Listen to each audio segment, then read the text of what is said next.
struggled with taking accountability for their side of the street. But if we take accountability for our end, but we buy into this classical definition of abuse where there's one evil person, one good person, you know, it makes sense that can trigger a lot of shame in someone if they're like, wait, well, if only one person can be the good guy and the bad guy, which is, again, why I think it's very black and white thinking, then that must mean that I'm the bad guy if I take accountability. Well, then I don't want to take accountability because that makes me the bad guy. So it must be you're the bad guy. And I just think it turns into like a really immature perspective. So, yeah, I think what he brings up is a great point, that if you're trying to heal their relationship or just your own stuff, recognizing that both people can contribute unhealthy things to the relationship, I think can go a long way into reducing the shame if you are in a dysfunctional relationship like this, and give both people kind of the courage and even a little bit of a sense of safety to own their side of the street so you can heal your stuff. Part is they feel vulnerable and defenseless if they are to change their behavior without any expectation their partner will change theirs. Here's why the concept of mutual abuse is controversial.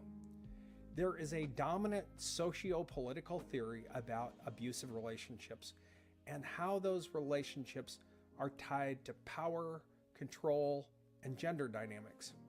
Yeah. However, these theories are not born out of the findings of research. The facts, supported by over 50 well-designed studies, show approximately 60% of domestic violence and abuse happens in mutually abusive relationships.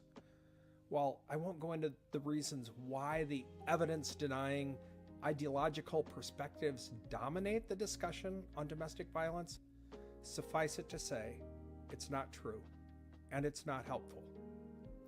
It makes sense to start with the truth about mutual abuse, that it's real if we're going to stop the damage for the massive number of people who experience it. Now, if there is abuse in your relationship, you may legitimately ask, is my relationship a mutually abusive relationship? The answer is maybe, but maybe not. Remember, 40% of abusive relationships are not mutually abusive. In other words, the abuse is one-sided. I encourage you to review the definitions of abuse and honestly evaluate your behavior and that of your partner. If you can confidently say you rarely do those things, you're not part of a mutually abusive relationship, but rather a victim. I encourage you to set boundaries and expect the abuse to stop.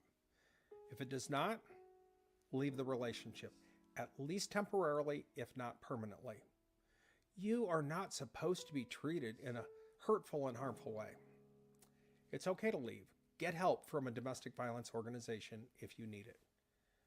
If your partner rarely does those things, they're not part of a mutually abusive relationship, but rather they're a victim.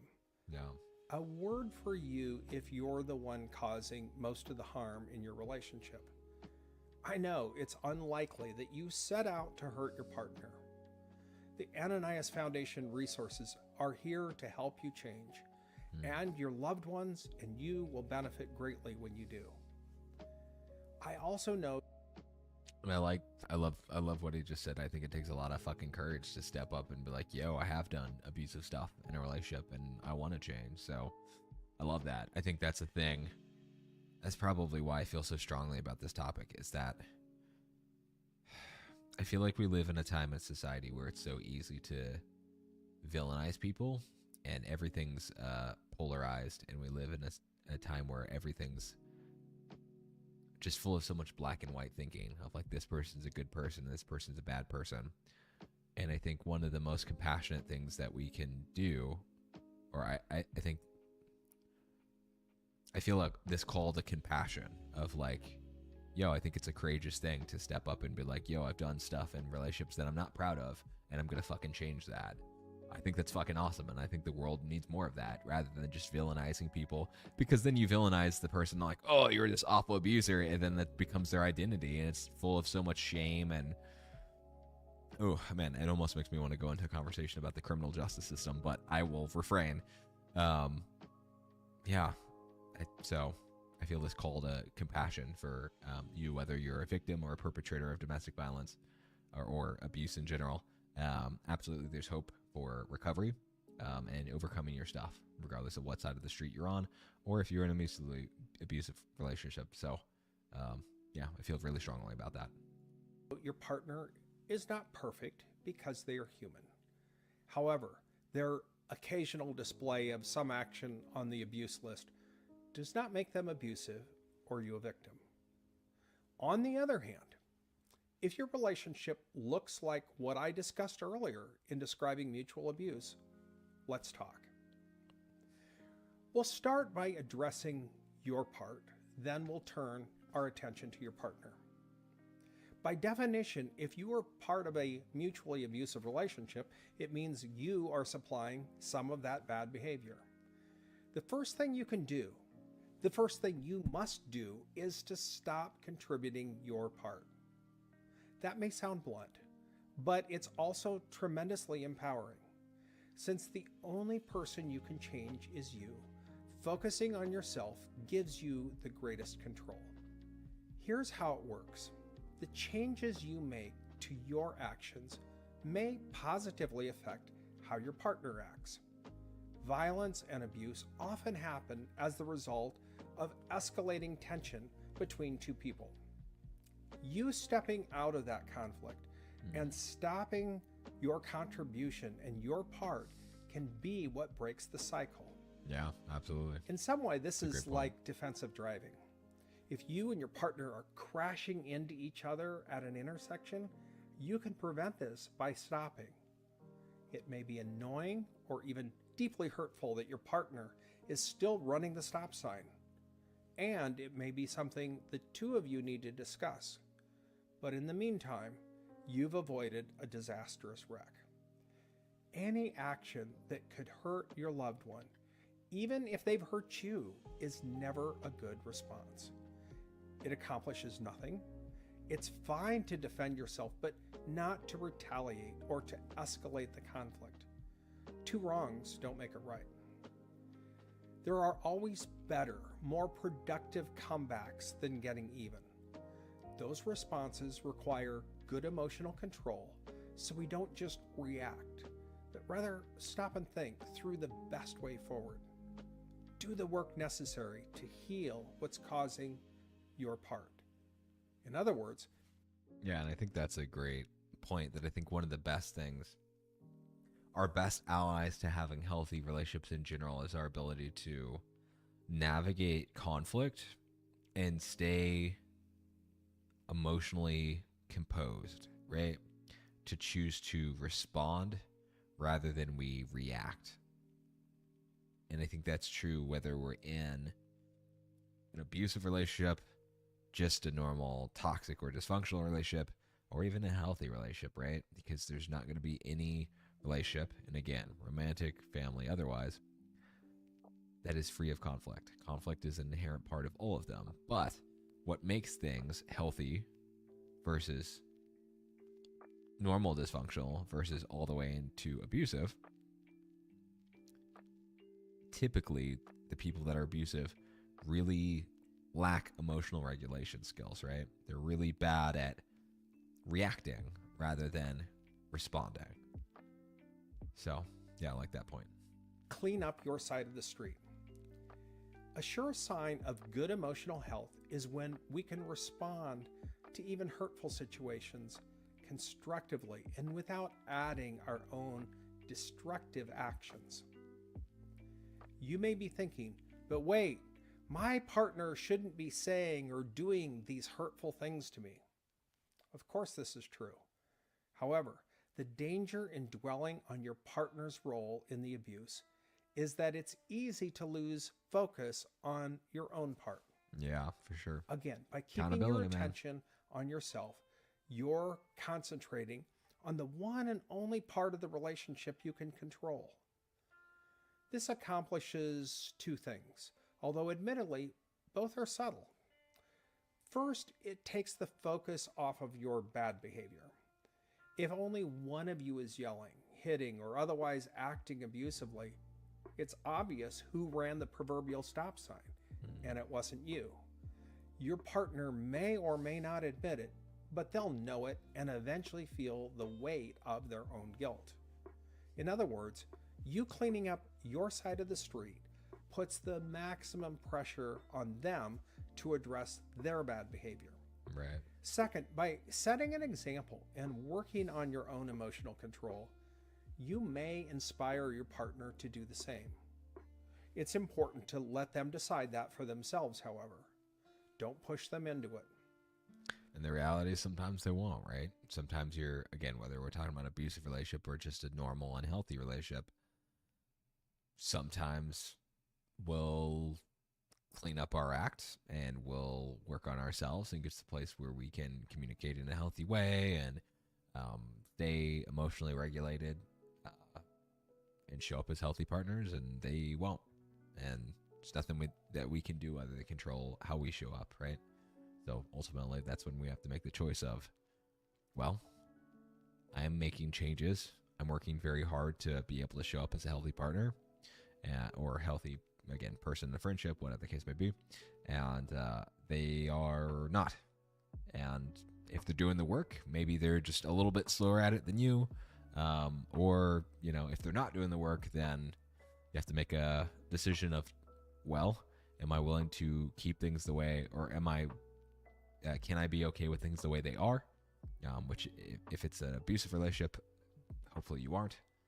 Hopefully you should want change. And if you're not okay with that, then, probably ending that is the best thing. Trying to control others is never okay, and it doesn't work. If your partner is unwilling or unable to see their part in the abuse, then you have a difficult decision to make. Yeah. Seriously, especially if they won't even acknowledge it. That's hard. Yourself, at least temporarily, if you are in physical danger. Even if the abuse is emotional, the damage is real. Nobody has a right to do it, and nobody should have to endure it. Get help from a domestic violence hotline if you're concerned about making a safe exit. You may determine that your relationship is never going to be free of destructive conflict or unacceptable control. It's your choice to stay or go, and you should exercise that choice with your best judgment. Yeah. You may still want a relationship, but hopefully you realize you don't need a relationship or want one that harms you. If you decide to break things off, don't simply blame your partner and move on. Remember, it was mutual abuse. Assigning all the baggage to your ex may seem like the easy way out, especially if they were physically abusive and you were not. Without taking responsibility for your own role, however, it's past my bedtime, y'all. You risk taking your abusive behavior into the next relationship. Acknowledge your role in the harm and ask yourself what you've done to ensure it won't happen again in the next relationship. Make sure you've healed sufficiently so you can enjoy a safe, violence and abuse-free relationship in the future. I'm Michael Clark with the Ananias Foundation, and I hope you found this discussion about mutual abuse to be helpful. Take care, and I'll see you in another video. Thanks. Cool. Well, all right. That was that video. So we've talked about a lot of things now. We've talked about the different types of abuse. We've talked about the cycle of abuse and recognizing it. We've talked a little bit about the difference between, what do you call it? Unidirectional versus bidirectional. So single perpetrator versus dual perpetrator or mutual abuse. And so the last thing that we'll talk about for the night, we'll move on to doing some games and do some fun stuff because it's Friday night. We can't do all serious talks about stuff. Is talking about trauma bonding. So like I mentioned before, trauma bonding is and so in the previous videos we've talked about how it can be difficult sometimes to leave an abusive relationship. And it's funny, I actually put up a post on my Instagram about this the other day. Oftentimes we can really struggle to leave an abusive relationship because of the cycle of abuse itself. We get kind of like getting addicted to gambling. We get addicted to this cycle of like hoping that the person will change, or there's something about how the human mind works when we're what's called intermittently reinforced, where like a slot machine, we attempt to make things work, and we have a couple good days and then it's bad, right? And we have a couple good days and it's bad, a couple good days and it's bad. And it's very easy for our brains to get hooked into this, exactly like getting addicted to gambling, and not just struggle like the other video said about struggling to leave because we've been isolated or self-esteem or whatever. We can literally develop like a psychological dependence on this unhealthy relationship, and getting free of that can literally feel like detoxing from drugs. Your boy's been there before. It literally feels like detoxing from drugs. It's pretty freaking awful. So that's the last thing that we'll talk about, because I think it's a really important topic to talk about. And that'll be it for the night, and then we'll move on to games. So just a short little video. Trauma bonds is a big topic. It's a little bit of like a sexy mainstream pop culture or pop psychology topic too.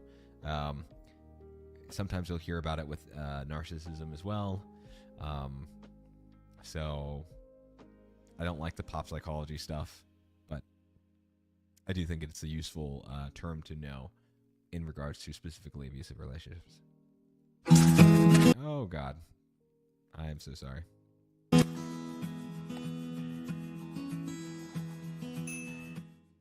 Hi Psych2Goers, and welcome back to another video. Thank you so much for all the love and support you've given us. Here at Psych2Go, our mission is to make content on mental health and self-help more accessible to everyone. Now let's continue. Have you ever heard of the term trauma bond?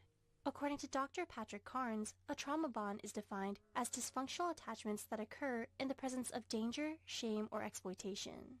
This is the most common in narcissistic relationships. Remember though, while it is common, these relationships do not have to be romantic. With that being said, here are 6 signs of a trauma bond. 1. Your relationship is unpredictable. Do you feel yourself constantly walking on eggshells? Are you scared to interact with them because you don't know how you'll be treated? This may indicate a trauma bond.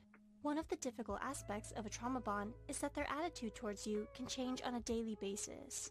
This can make it seem like... And again, this is a lot of the characteristics of the cycle of abuse, right? The unpredictability, the tension building phase, right? That like, oh, is today going to be a good day or is today going to be a bad day? Very characteristic. The abuse is triggered by a bad day or by something you did. The thing to pay attention to here is repeated cycles of abuse. While everyone is certainly allowed to have bad days, it is dangerous to use them to excuse abusive behavior. The unpredictability is a sign of a trauma bond because the good days can be rewarding and strengthen the affection you feel towards them.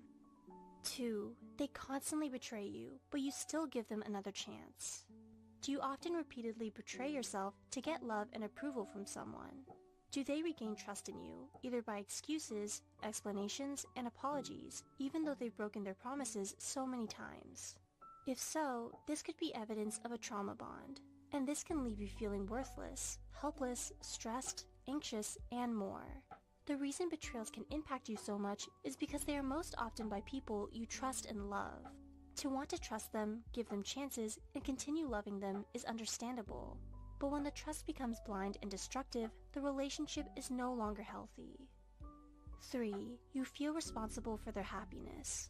Are you willing to sacrifice anything to make your relationship work? Do you squash your own will and desire just to keep...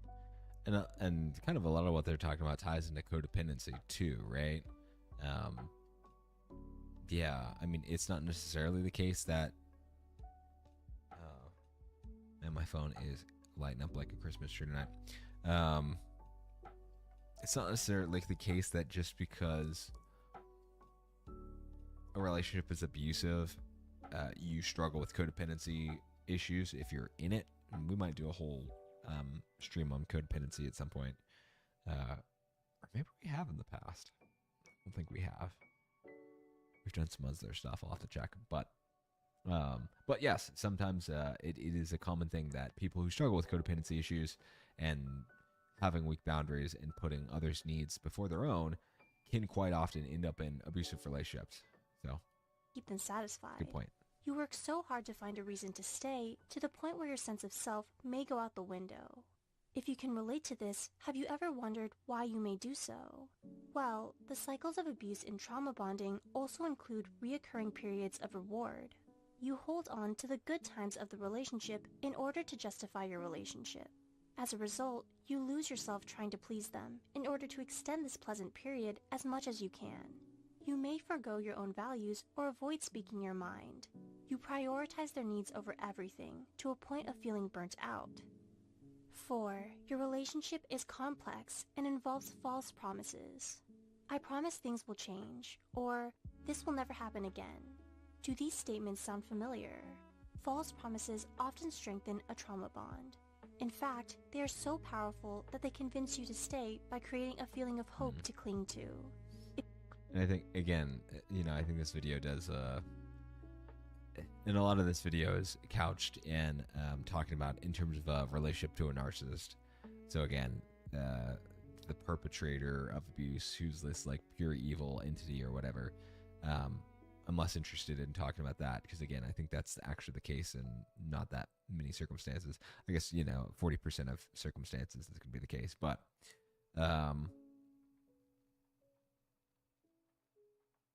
I forgot. I'm getting sleepy here. What's going on? In fact, they are so powerful that they convince you to... Oh, I think that's one of the addicting things about the cycle of abuse is it's this holding on to hope of the dynamic changing, right? I'm sure most of us have been in some kind of unhealthy relationship, even if it wasn't like to the level of abuse. But it's constantly this like, oh, maybe things will change this time. Maybe things will be different. And the cycle keeps spinning and spinning. And you're like, no, I can't give up now. We're so close. I know we can fix things. And, and that can be really addicting, right? You get addicted to hope. And so, yeah, I think this video does a great job of talking about that. Stay by creating a feeling of hope to cling to.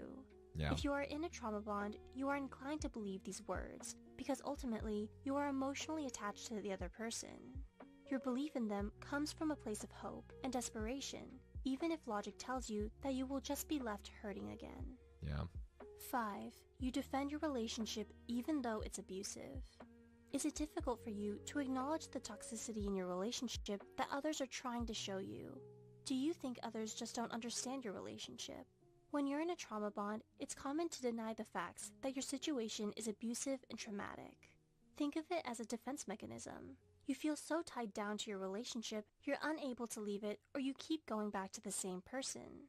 It can be shameful to accept the fact that you are putting yourself in a destructive situation, so you may turn to denial. In other words, this acceptance may bring about feelings of inadequacy or weakness. 6. The sense of familiarity makes it impossible to leave the relationship. Why don't you just leave? This is a complex question for someone in a trauma bond to answer, and there are multiple reasons why. A sign of a trauma bond is missing this person incessantly, almost like an addiction. Even after trying to break it off, you may miss having the other person in your life so much that it can impact you emotionally and physically. In order to avoid this debilitating feeling, you may feel like you have no choice but to stay. It might also be hard for you to leave because it is hard for you to recognize your own situation. The combination of emotional attachment, blind trust, manipulation, and denial can make you unaware of how destructive your situation really is, making the prospect of leaving feels wrong or unnecessary. If you know someone in a trauma bond, it is important to remain empathetic and understanding, because the fact that they don't see what you do is absolutely not their fault. If you find yourself in such a situation, know that you are not alone and that there are resources to help you heal. Were you able to gain some insight on ways to recognize a trauma bond? Do you relate to any of these? Have you seen such examples in your surroundings? Do share your thoughts in the comments below. So yeah. Yeah, I think the video does a good job of kind of rehashing some of the symptoms that we talked about, and some of the symptoms are generally of an abusive relationship. But I think the new term to keep in mind is this idea of a trauma bond, of getting addicted to the hope and the cycles of up and downs in an abusive relationship, and how often that can keep us trapped in a relationship, hoping for change, despite evidence that change isn't really happening. So, and I think that can be tough because sometimes if a relationship is only mildly unhealthy, both partners can get together and work through things and actually change, right? It's a big part of why I was in marriage and family therapy school, why I'm going in to finish up my master's degree here really soon. You know, if I didn't believe in people's ability to change, I wouldn't be in this field, right? So people can change. And so sometimes it can be tricky to know of whether or not there's a realistic probability of change occurring in an unhealthy situation like this. And I think sometimes we often want to think the best of people and believe in people's ability to change, especially if it's someone that we love. But often, if that hope is causing us to deny the harsh realities, like this person isn't willing to change, this person doesn't see a problem in their actions, this person's unwilling to take accountability for their side of the street, then that hope can shackle us when really we should probably work on ending things. So, but yeah, that in a nutshell, in just about 2 hours, is an introduction to the topic of abuse, talking about the types of abuse. So physical, emotional / verbal, sexual, psychological, financial, and cultural, right? Recognizing the signs and symptoms. So one of the key signs and symptoms of abuse is the idea of the cycle of abuse. And we talked about the difference between mutual abuse versus single perpetrator abuse, and how often people who are, I could say victims, but people who are in an abusive relationship can develop what's called a trauma bond, where they become addicted to the hope of change. Unfortunately, sometimes in spite of actual evidence of change. So, that is officially the mental health topic for tonight. If you guys are watching this, thank you guys for hanging out and watching it. If you're watching the replay of this stream, as I know some people do, thank you so much for tuning in and watching it. Hopefully it was informative. Gonna take another opportunity to say I post a lot of content like this on my Instagram, so I'll post my socials in the chat.